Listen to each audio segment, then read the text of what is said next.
Assalamualaikum. Hari ni ada special case lah untuk Saga BLM ni.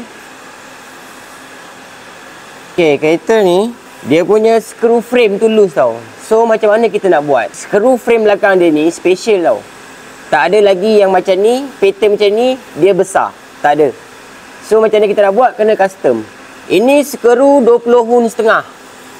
Kalau kita ukur diameter dia ni sama dengan 12.5 mm. Yang asal dia ni 12 mm. So kita pakai skru hun ni untuk kita upgrade skru sana tu. Daripada 12 pergi ke 12.5 mm.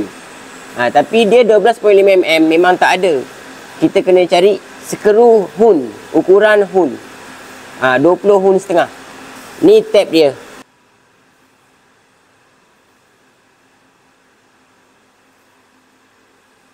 Untuk potong skru ni, kita kan pakai vise kan. So kalau nak elakkan daripada thread skru ni rosak, ambil masking tape ni, balutkan dia tebal sikit, baru kita cepit.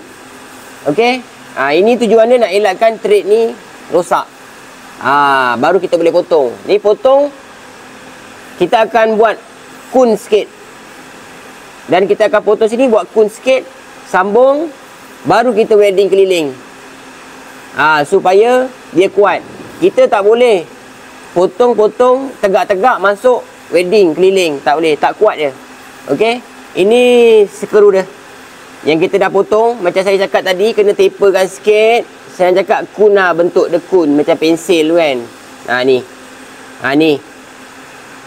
Yang 20 hun setengah ni tadi pun kun kan juga. So dia akan macam ni. Barulah kita boleh welding keliling. Baru dia kuat.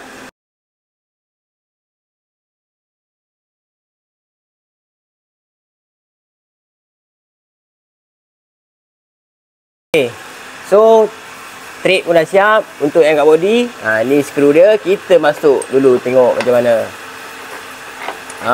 Nampak dengan mudah je dia masuk.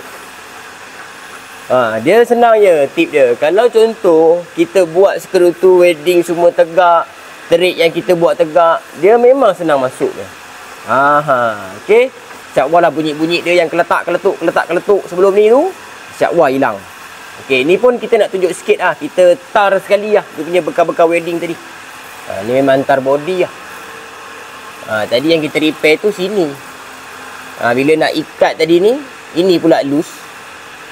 Tengok benang pun tak ada. So kita buat balik lah. Okay, ni dah selesai lah Okay. Alhamdulillah selesai lah kita punya tugasan ni hari. Untuk settlekan body pecah. Yang sini thread loose. Kereta ni sebelum ni memang ada bunyi. Bila perjalanan keletak, nak reverse dia keletak, belok sikit ketak. Dia bunyi macam benda patah tau. Ketak. So dah selesai dah tu. Kita welding siap apa semua. Okey, itu sajalah untuk perkongsian hari ni. Ada masalah bunyi, nak servis, nak restore bawah, undercarriage, boleh roger kita di mana? Di Zalan Auto. Assalamualaikum.